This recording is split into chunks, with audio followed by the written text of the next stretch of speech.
Escape the dungeon!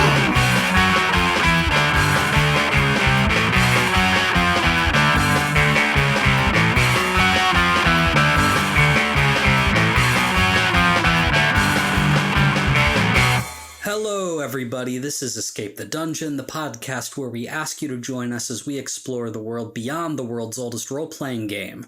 My name is Mike Cripps, and I will be your master of ceremonies, and I am joined by 4 mystifying players.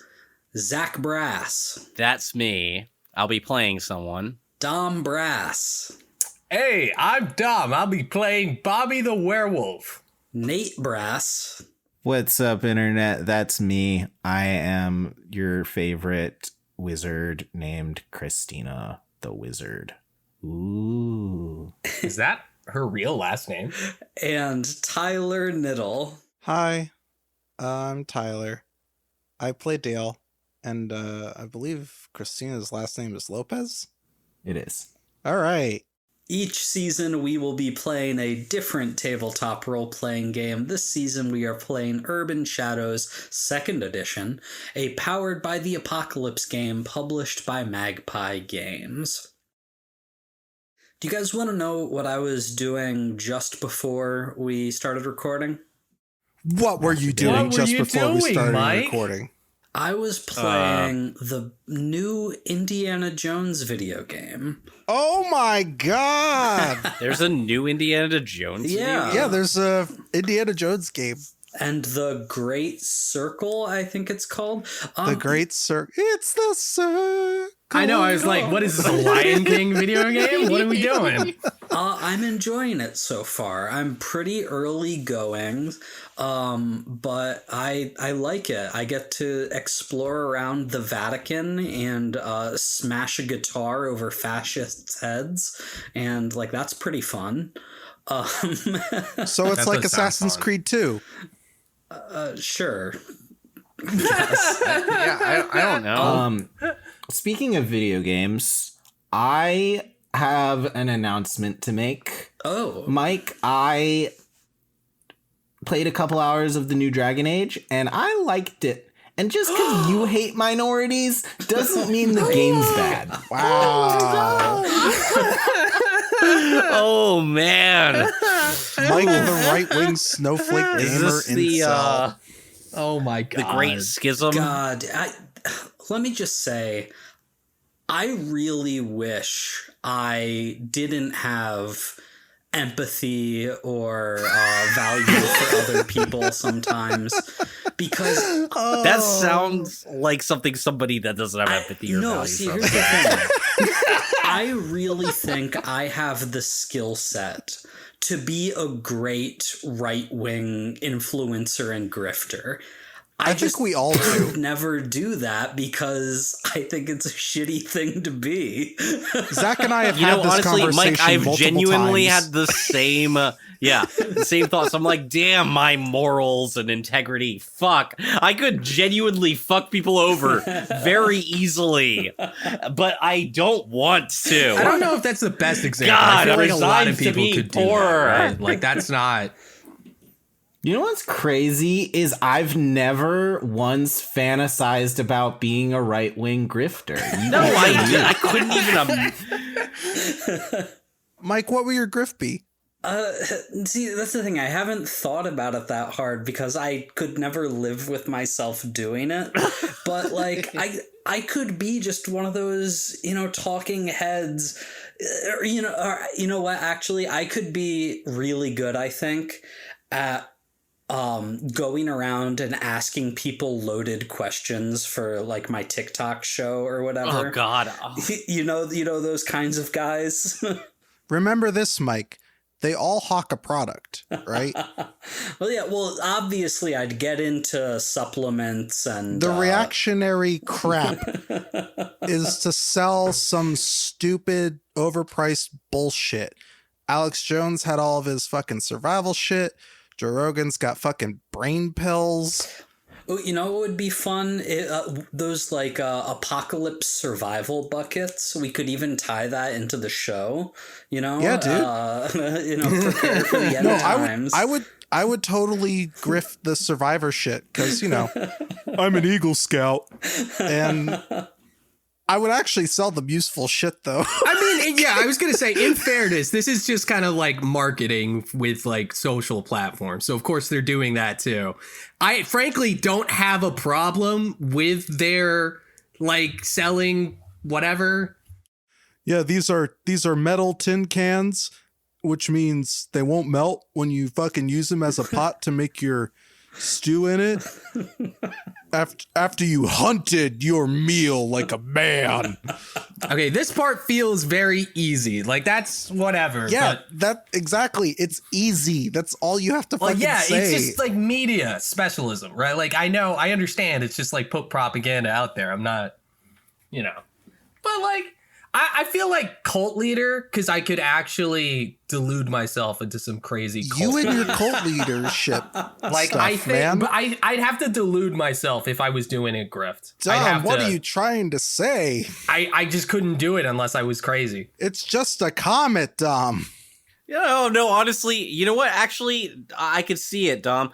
I think, you know, if I could be deluded enough, I could just lie to myself into being a cult leader, but I don't know if I have the charisma. Y'all are monsters. Well, you know, I couldn't do it. Never. Sure. Obviously. You just want to fantasize about it every day. I get it. No. I get it. No. It's like an intrusive thought. You have them just so your brain can test you to be like, hey, are you fucked up or not? This is all a consequence of the economy. I wouldn't have to worry about weird ways to get money if the economy was good. Nice. I started this episode by talking about how much I was enjoying smacking fascists over the head with string instruments, and this has somehow led to Nate accusing me of being a fascist. I mean, prove you're not. That's all I'm saying. You got me. All I'm saying is that Nate's the one that's proving he could be a really good talking head. The Talking Heads have a famous song called Psycho Killer, and you guys are trapped in a speakeasy with a psycho killer, so let's get into our game.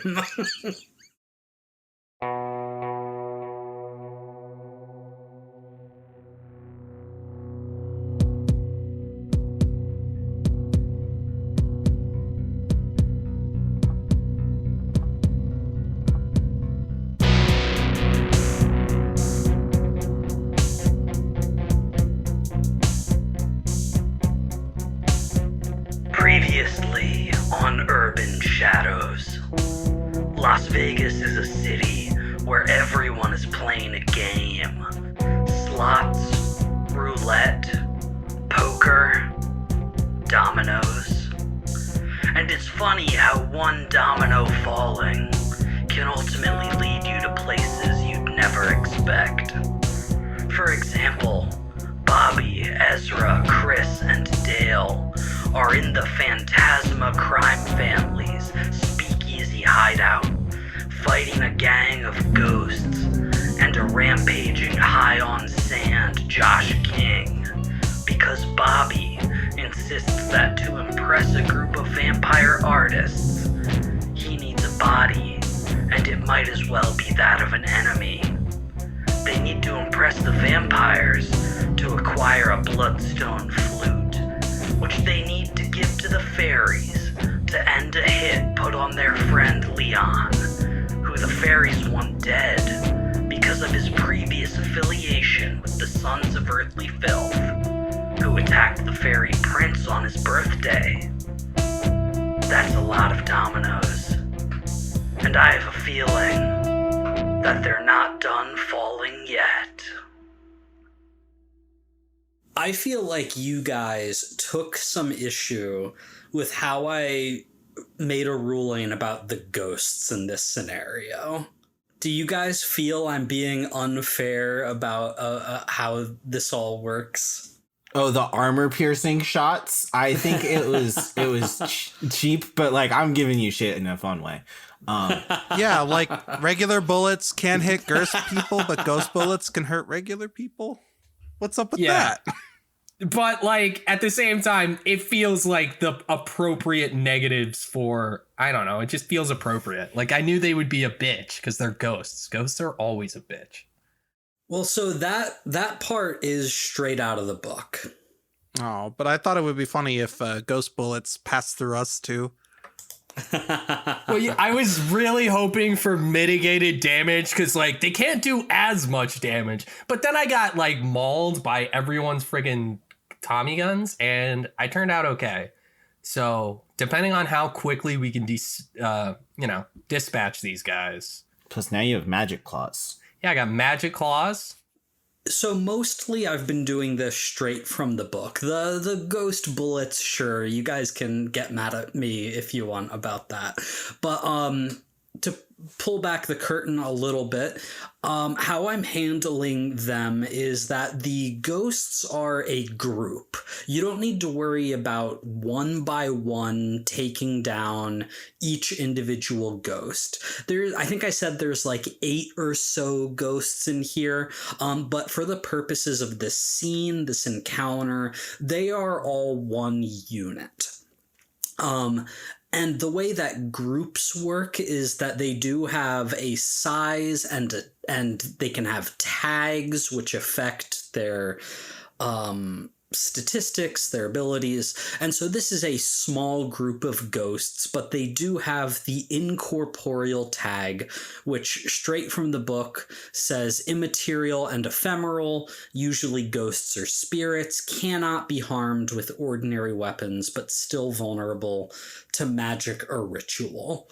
So you guys have realized now that you're gonna need to rely on some magical or otherwise outside the box tactics to deal with them. Just quick point of clarity, because I do have an ability and I'm not totally sure what it does. Okay. But it's one of my transformation things is you are steadfast. You fight like a small group against groups. I don't fully understand how the mechanics of that work, but I always, because I've looked at groups a little bit, but I didn't fully get what. I don't think there's a lot of hard mechanics, but it's like you're even with a group. Like you're gonna be able to take on a full group. Yeah, but like just for point of clarity, if there's any hard mechanics I'm missing. There's not. Just okay, cool. But that's good to know that you are able to like hold your own basically against this group of ghosts where they might be able to overwhelm an individual otherwise. Yeah, they'll fucking kill me. Same. Let me ask you guys this. What do you think, what are your theories about what's going on with Josh before we really get started? I'm just curious if you guys have any ideas. I think that the second demon thing is a part of sand. I think people are kind of getting possessed by this demon's essence. Did we? So actually, yeah. Question: is it confirmed that he's like made a pact with Barkon? No, but he does do sand. No, I know he does sand, and it is confirmed that he has 2 packs going on, right? There was 2 demonic entities when he touched my girlfriend. Yeah, that is the wording I recall. No, cool, yeah, awesome. So yeah, I don't know. I was thinking he might be connected to Bart, or probably, but I just got done editing episode 7, and in that episode,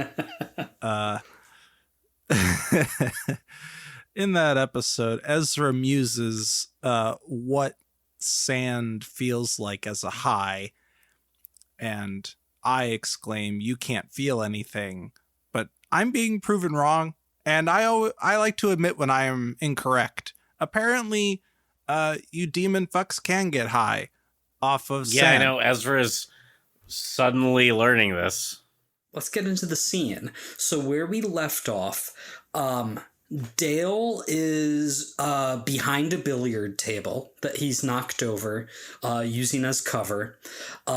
Cris has done some magic, given everyone a shield, and unleashed some of the inherent magical curse within Bobby to cause... I think, Bobby, your claws are glowing like a almost dark blackish green color. Yeah. As you are in the middle of this gang of ghost gangsters, the Phantasma crime family, that are trying to like rapidly reload their spectral Tommy guns after... Why do they need to reload? They do. Don't worry about it. Do you buy ghost bullets at the ghost gun store? Obviously, you wouldn't get them at the regular gun store. And Ezra is currently being pinned to the ground with Josh on top of him. Josh has just done a ton of sand, and he is like mutating. The effects that are happening on him are above and beyond the typical tainted demonic form transformation. It is like genuinely freaky shit. Barb is also there, Ezra's friend Barb, who's kind of ineffectually hacking at Josh, and I think realizes that her current weapon is not doing too much, and so she sort of falls back and I think looks over to Josh, or looks over to Dale and Cris, and says to you two, I don't know what's happening. What are we gonna do? What's the plan here?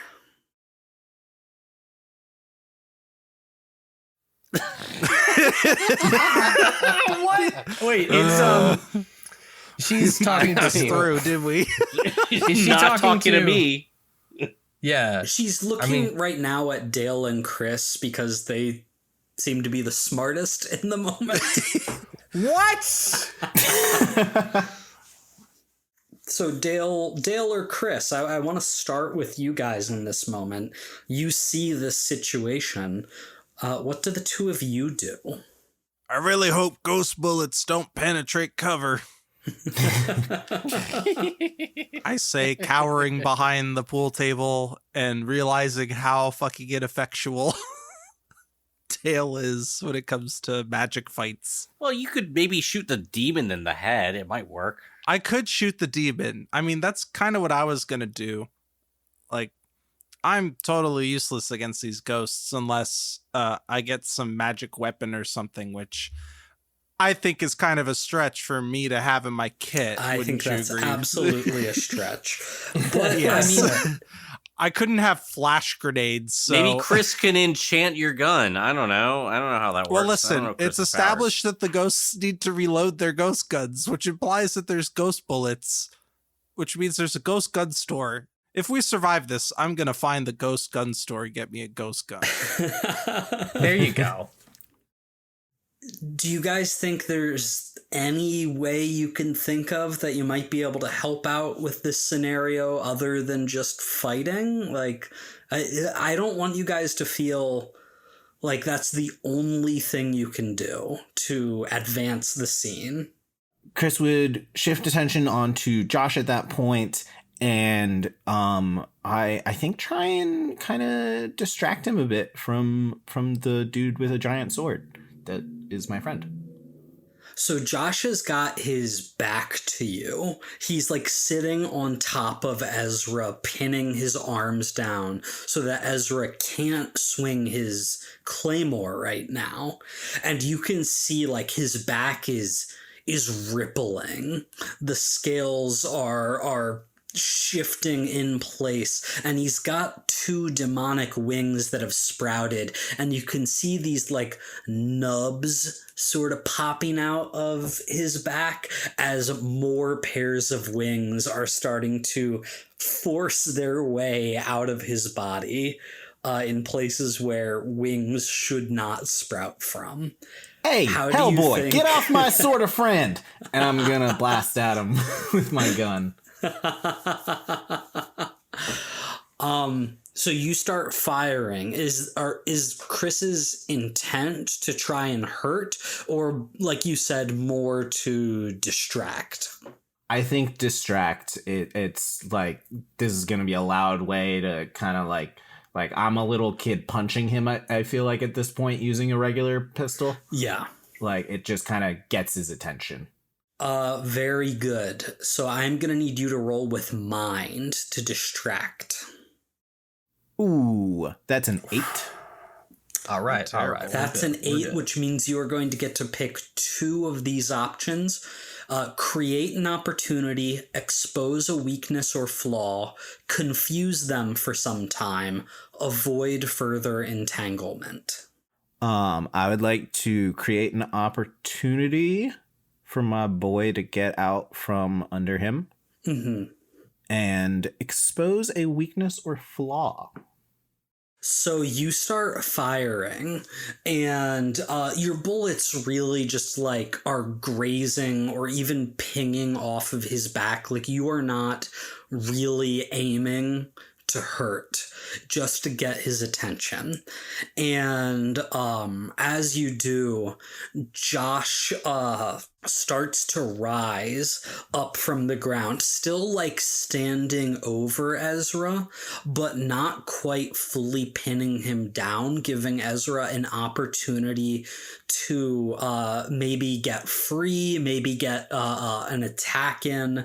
But also you can see that while he is rising, he seems a little wobbly on his feet, a little disoriented. And you catch this in that moment before he sort of stabilizes himself. But you can tell that he's maybe a little like dizzy, or something's going on, a little uncoordinated, probably because of the effects of all the sand he did. So that's a weakness you can maybe try to exploit. Ezra, he's either really high or not used to this form yet. Knock him off his feet. Okay. Yeah, I want to try and like use like my he's spinning my arms, but like I have demonic movement, so I have wings, and kind of use them to kind of leverage and sort of like while he's like, during all of this and distracted, knock him off balance and get myself out of there. Yeah, so it sounds like you were trying to escape a situation. So you have the opportunity to do this because of what Cris set up for you. So go ahead and roll with blood. Oof. Wow. Okay. Well, that's just a 7. Just a 7. But because you guys let Josh know that you were on your way, you have -1 ongoing to dealing with him. Oh, are you? Oh, Yeah, So no, I recall this. that what? would be reduced to a 6, unless somebody wants to try and lend a hand. Dale and Bobby are the 2 that are not like immediately doing something in this moment. Do either of you have an idea of how you might be able to lend a hand to Ezra trying to break free from Josh's trap here? I'll take a pot shot at him. Okay, sure. So, you were trying to lend a hand to Ezra, so you need to roll with their circle. You need to roll with wild. Oh, no. All right. Well, I have a -1 in wild. All right, that's a 7. That's still a hit. That's a hit. Oh, wait. Well, I was gonna say, I mean, unless it suffers the penalty. I'm gonna say no. That is gonna be more for things that are like directly trying to stop Josh. I don't feel like lending a hand necessarily is the same thing there. So we'll let it go. Mostly because on a 7 to 9, you expose yourself to danger, entanglement, or cost. Yep. I knew it. That is going to give Ezra a +1 to make that escape roll a 7, which means that Ezra, you get to you fully get away from Josh. You flap your wings, sort of knocking him off balance. You are able to stand up, pick up your sword, get back into like a fighting stance. You get to pick one of these things. You suffer harm during your escape. You end up in another dangerous situation. You leave something important behind, so maybe you don't get your sword after all. You owe an NPC a debt for their aid. I don't think that's really what's going to happen here.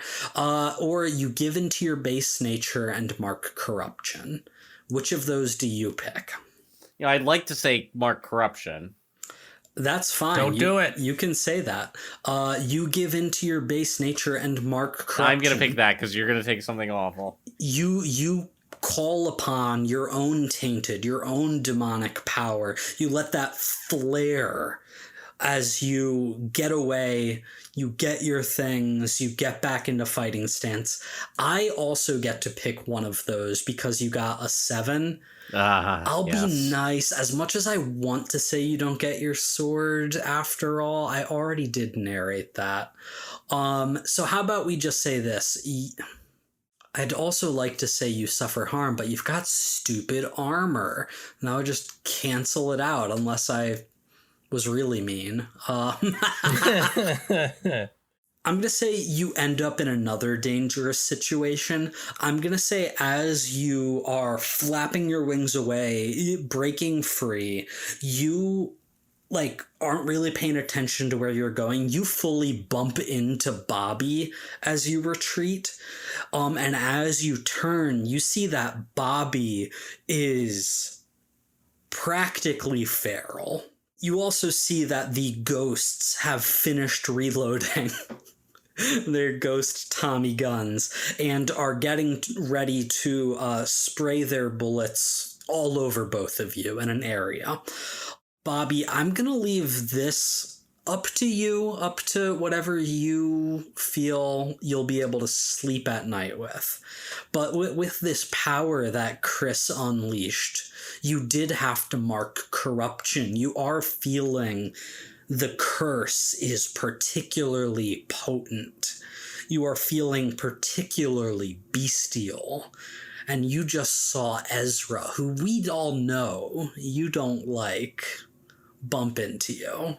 I'm not saying you have to attack him, but, if you want to. Be a lot cooler if you did. Go along with that fuck.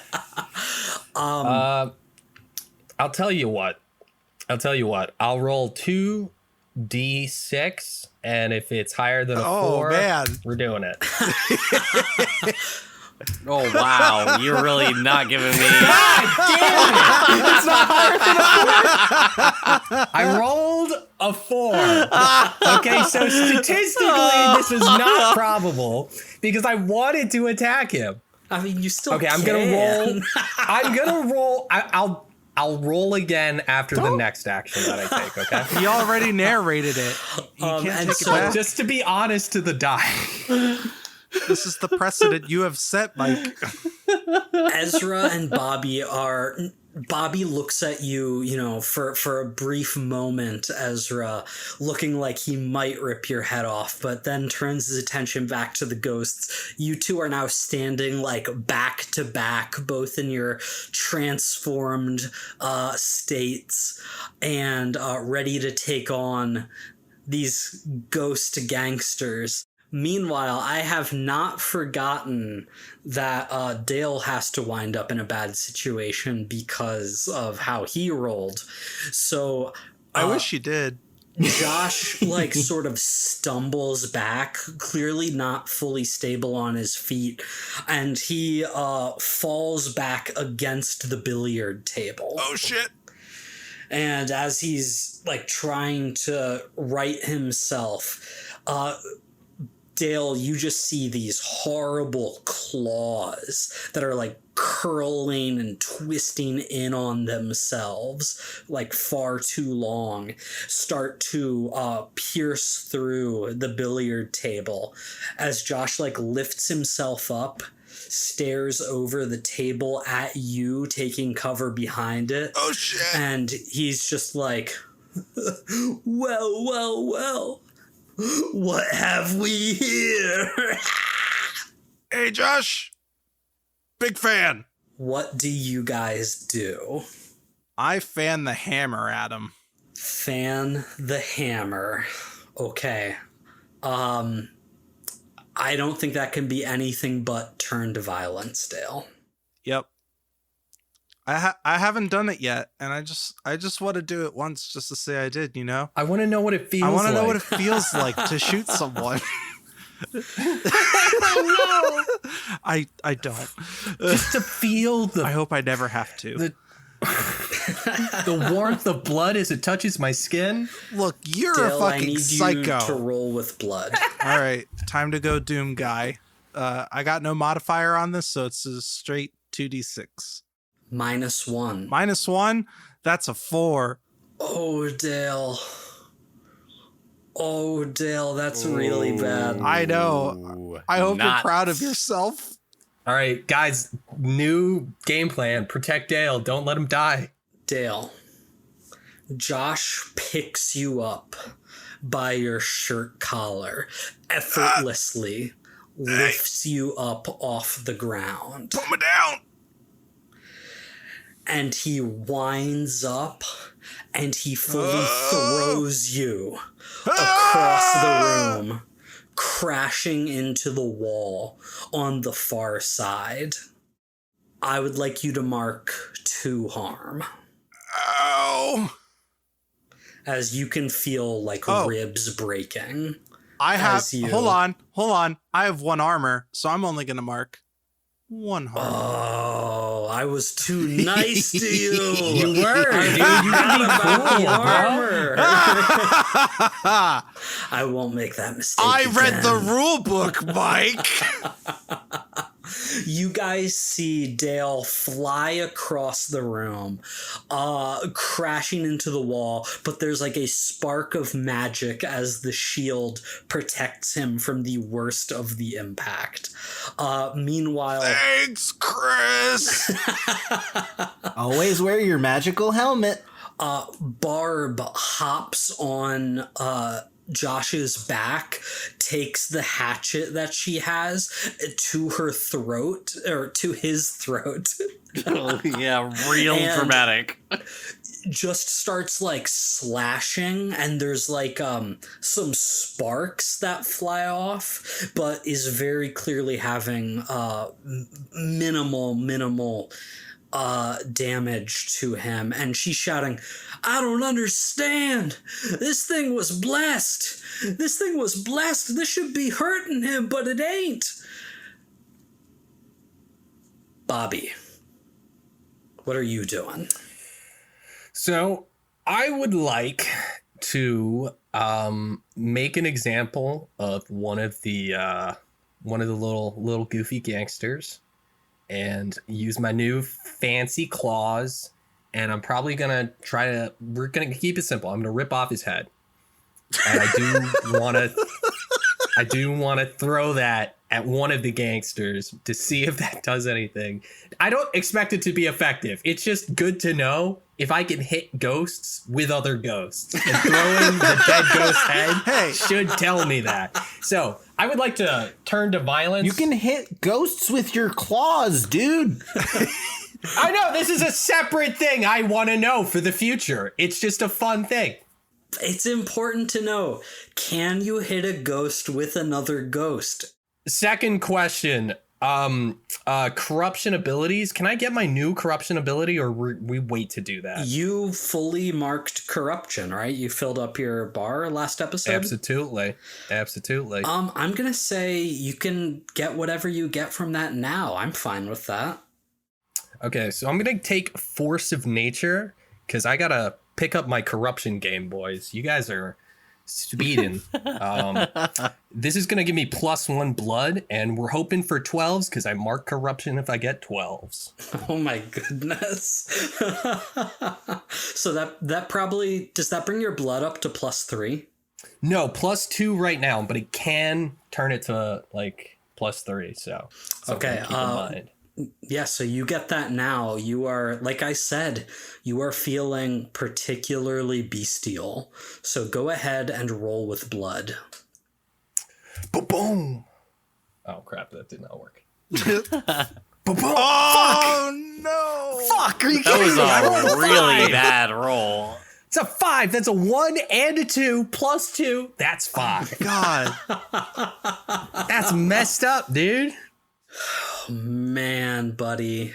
Oh, man. We can't even help you with this one. No, this is rough. You go, like you said, for the head of one of these ghost mobsters. It's like we see this in slow motion, the claws coming, the mobster looking up slowly. You come to me to rip off my head on the anniversary of my daughter's death. And the Fuck you. the ghost like fully just dissolves into mist the moment before your strike connects. And as you pull back, and for a moment you're like, I did it, I killed a ghost. That ghost rematerializes, remanifests. Like a yard away from you, Tommy gun at the ready, and just says, "Get 'em, boys!" And all the ghosts once again start unloading, and this has the area trait, which means that Ezra's also affected by this because you guys are in the same area. So that is 2 harm bypassing physical armor to both of you. Okay, well, I don't know if my armor is physical. I don't know. It's demon armor. Yeah, that's physical armor. Okay, what about the magical armor? Because your armor specifically says what blessed and holy is bypasses, fine. I'll say that this does not bypass your specific armor. So whatever value armor you get from that and Cris, it ignores that harm. Fine. Really taking the wind out of my sails, dude. It's breaking his heart, bro. Listen, there'll be plenty of games for you to punish us. So the spectral bullets do just sort of bounce off of Ezra, but they do find purchase on Bobby. And Bobby, this is your second harm, right? You've now marked 2 harm? That's correct. So that means that you have now suffered like serious harm. It is going to take you some real time and medical attention to recover from this. So I think what happens is as these ghostly bullets are hitting you, it's almost like freezing parts of your skin.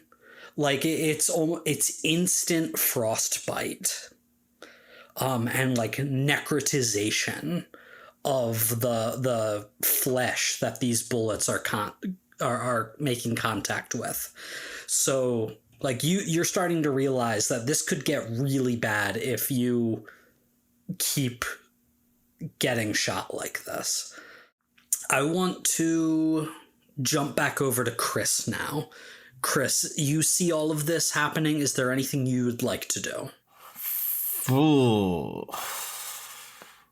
Hold on. I want to try something. Okay. Yeah. Yeah. I'm gonna let it out. Yeah. Spot a previously overlooked clue or advantage. Emphasis on advantage. Okay. The way I'm thinking about this is either some knowledge about fighting either, I guess, demons or ghosts. Like a weakness or I Like a don't weakness. think that's quite Or how I interpret this move. or some sort of environmental factor. That's what I think of when I hear about this move. So how about roll for it? And if you roll well, I will ask you what kind of advantage you think you find here. +1 for spirit then, baby. Let's go. 10. Oh, we love it. Love that for you. Okay, so on a 10, you successfully do it. You are able to find something in here. What do you think is an advantage you might find?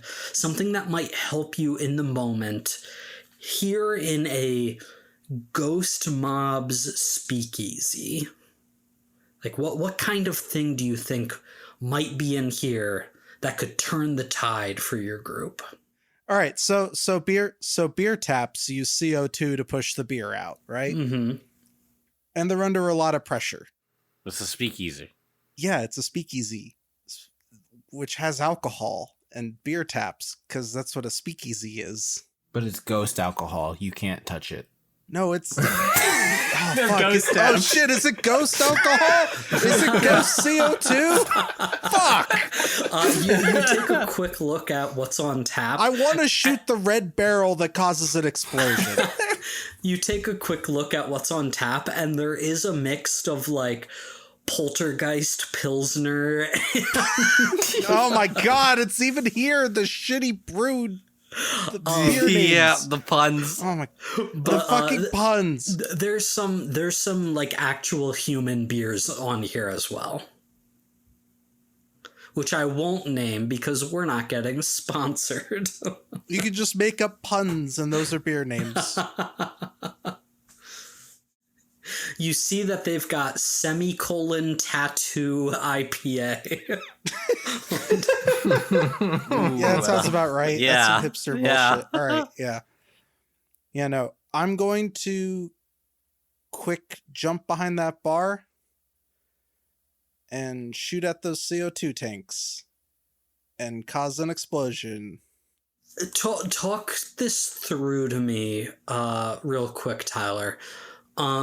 I don't think that Josh is like particularly close to the actual bar right now. He's a little further away. Is this something that you can like remove and throw? Like You might need like an adjustable wrench, but I got my kit with me. I totally got tools in my kit. Okay, very good. I'm not even gonna make you roll for like having basic tools in your kit. I think that's probably something that Dale just straight up doesn't go anywhere without a wrench or whatever. Yeah, he's a tow truck driver. So yeah, you are able to quickly remove a CO2 canister and get ready to throw it towards Josh.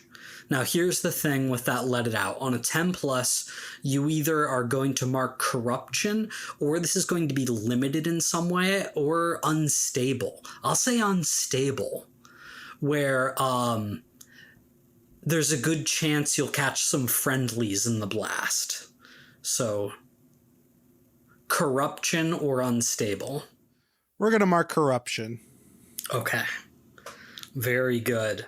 So Barb is still on Josh's back, like hacking away at his neck with this hatchet that's barely doing anything, like not even marking one level of harm. And like as Josh is sort of thrashing around, trying to get this woman off of his back, she makes eye contact with you, Dale, as you are getting ready to throw the CO2 canister. And She gives you a smile and a nod, and you toss, and she reaches down to her side, pulls out like a Glock, jumps off of Josh's back, and fires at the canister right as it gets towards Josh. Boom! There's this explosion. Shrapnel from the machine does in fact pierce Josh's side. Because it was not unstable, very localized, very bad to be right next to, but I think like doesn't get that far away for collateral damage. When that sort of fades away and we see Josh stumbling as these shards of debris are jutting out of his red, scaly skin and is just oozing ichor from where he was impacted. And he's stumbling around, still a little slow on his feet, but he looks back towards your group. Oh, you done made me real mad now. Time to quit playing with my food. And he starts stumbling towards you guys. I am going to say that was effectively a 4-harm explosion. Fuck yeah. But he's currently got armor 2. His armor has become more potent after taking this sand. And so that is 2 harm on him. But he is wobbling on his feet. He is looking pretty hurt. But he's still going to take some more effort to bring down. I mean, I don't know if anybody else has anything that they're specifically planning on doing, but while he's all distracted by that explosion, Ezra just wants to, fly directly at him with his sword.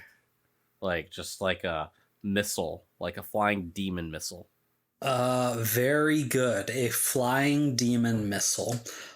Ezra, I think you do have the opportunity in the aftermath of this explosion to flap your wings, fly, close the distance, go after Josh. It sounds like you are turning to violence once more, so roll with blood, but give yourself that -1. Yep. Okay. You got this. Do I? Oh, I fucking do. That's a 13. Let's Dang! Man. That would have been a 14 if not for what a that fucking -1. I just turnaround. want to say that's a 13. Wow.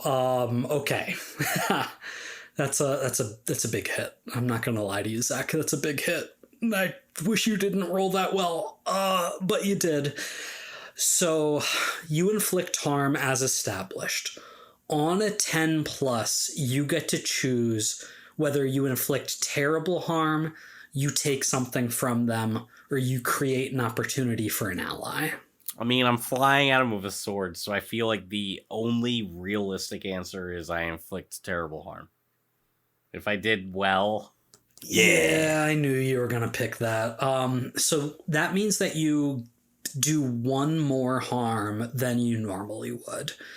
And I think we said that your sword is a 3-harm weapon. Yep. Okay, so that gets 4 harm is what it gets boosted to. But Josh has armor 2.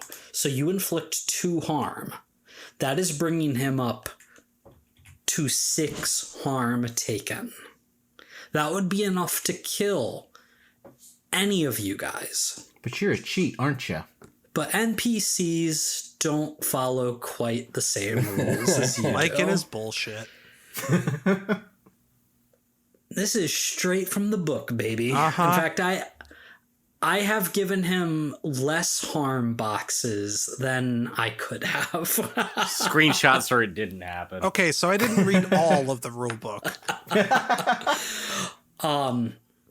But he is looking truly, truly terrible.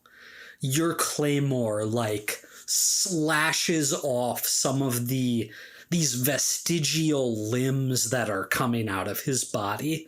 He's like, no, Ezra, I fucking hate you. I've always hated you. And this ichor is oozing out of him.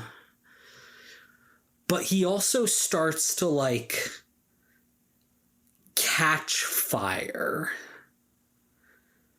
His body is sort of spontaneously combusting, but the flames are like a sickly greenish yellow. No! And he sort of stumbles back, and this putrid yellow smoke starts billowing out of his wounds as well. If I ever see you again, Ezra, you're a dead man. You hear me? You're a dead man. Yeah, sure. You know, I never really cared about you. I get to pick an option as well whenever you inflict harm, whenever you turn to violence. And the option I am choosing is create an opportunity to flee. Shit. This smoke and fire, putrid yellow, green, these unusual colors that you've never seen in Josh's transformations before, start sort of enveloping him, and you see another figure sort of materializing in the smoke and reaching towards Josh.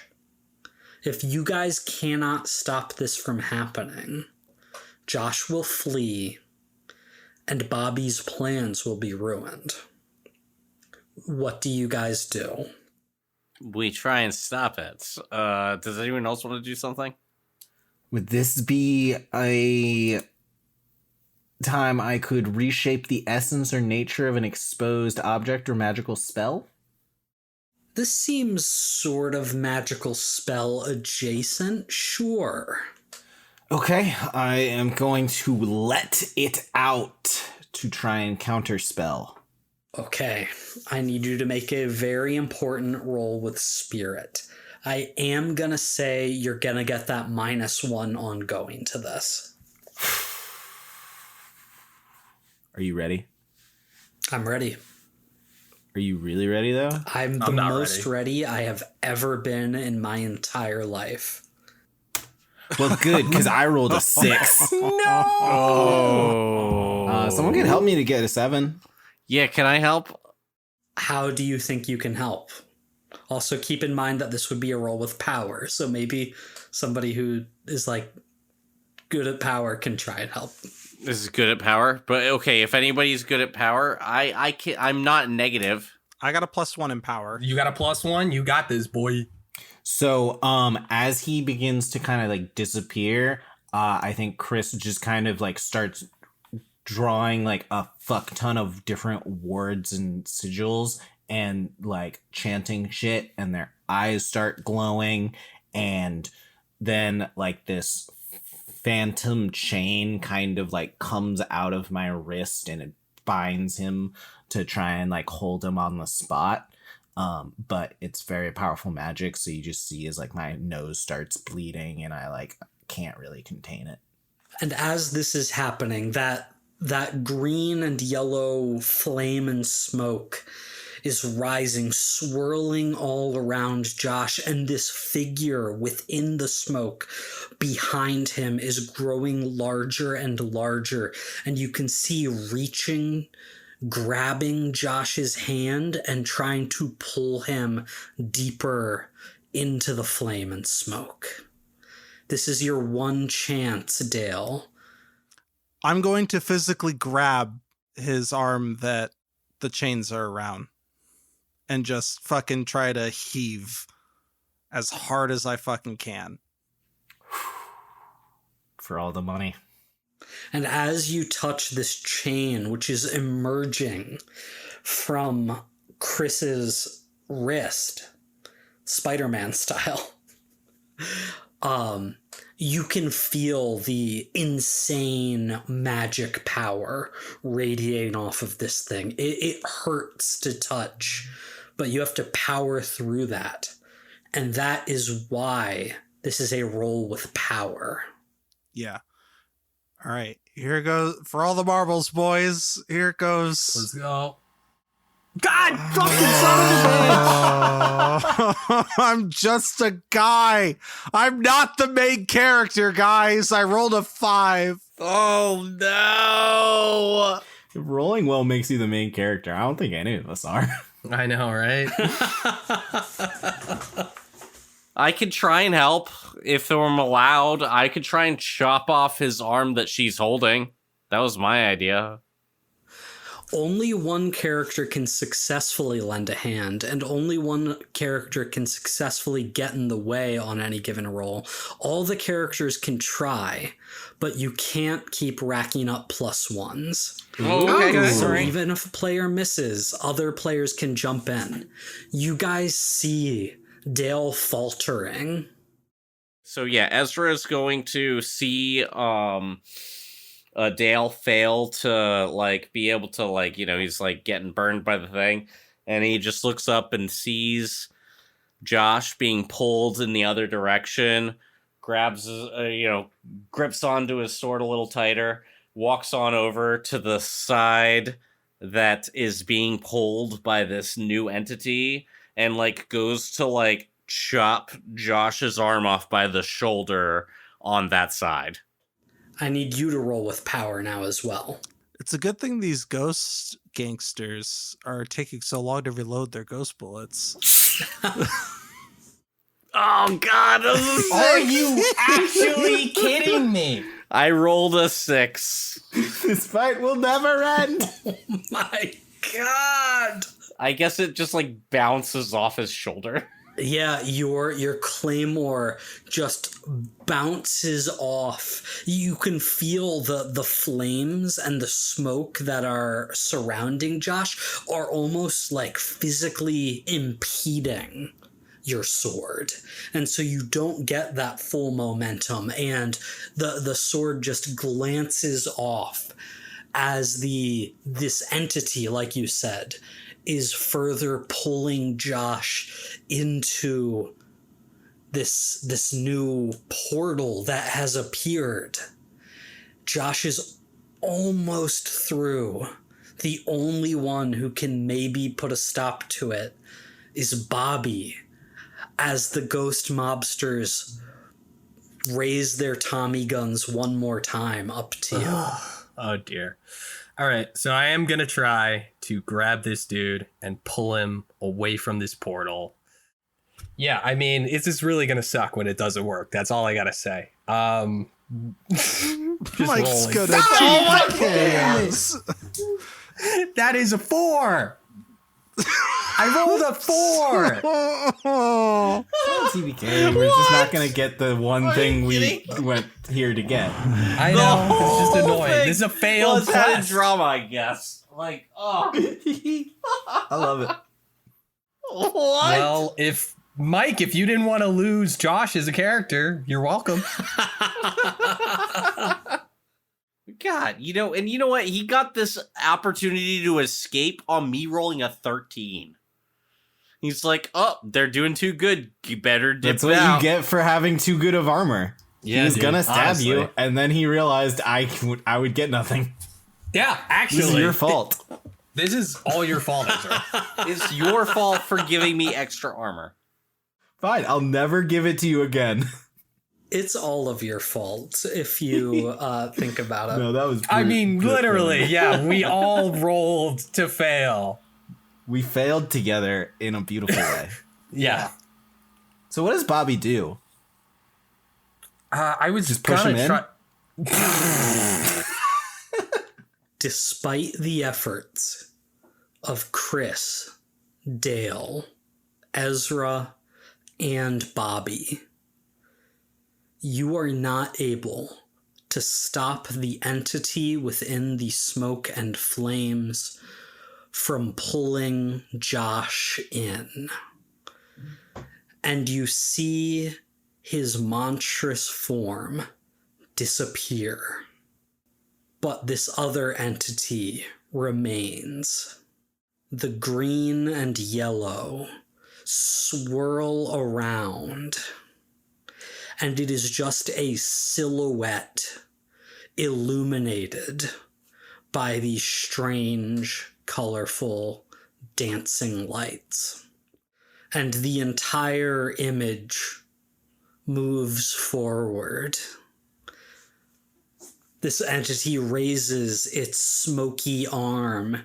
It sort of drifts in an entirely non-physical movement.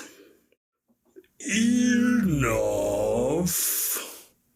Enough.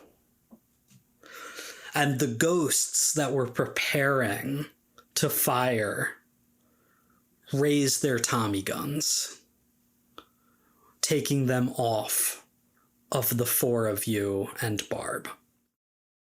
Interlopers, I see. Would you care to tell me why you have come to the den selling my product? Would you like to tell me why you assault one of my servants? What say you to Barkhan? All you, Bobby. Your idea. Yeah, no, this was my idea. No worries.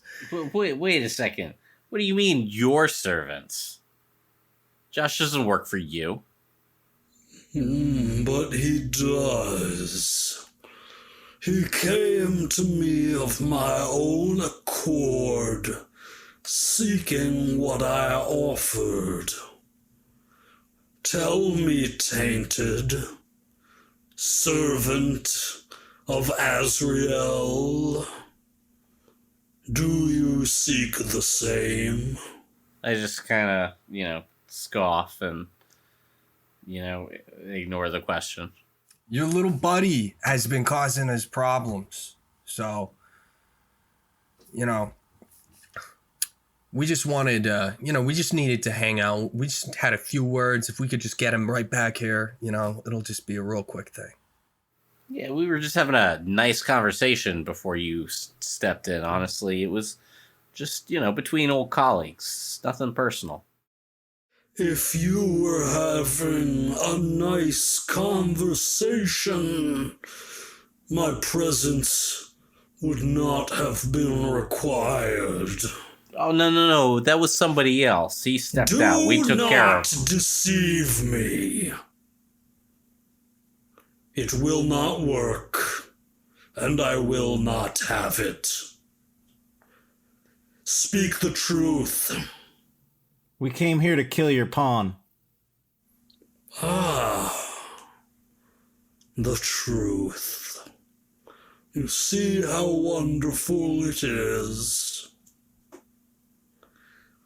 Why do you seek Josh King's death? He's an asshole. And an art project. Yes, he is an asshole. It seems that you want his blood a great deal. I would say so.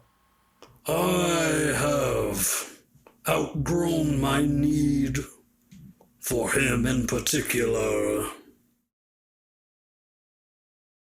If you want him, I would be willing to give him to you.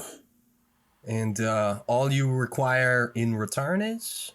All I would require is for you to do a little sand and the ghosts telekinetically bring some pouches of sand floating towards you.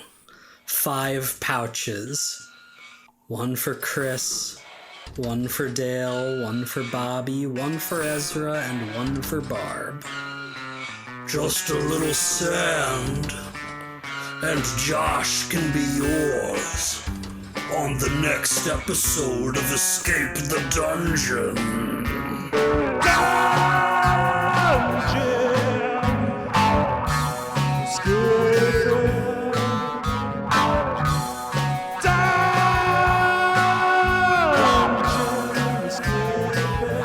Thank you for listening to Escape the Dungeon. Escape the Dungeon is created by Dom Brass, Nate Brass, Zach Brass, and Mike Cripps, with editing and original music by Tyler Knittle. If you enjoyed this show, please consider subscribing and leaving a 5-star review on your favorite podcast app. To find us on social media, go to escapethedungeonpod.com.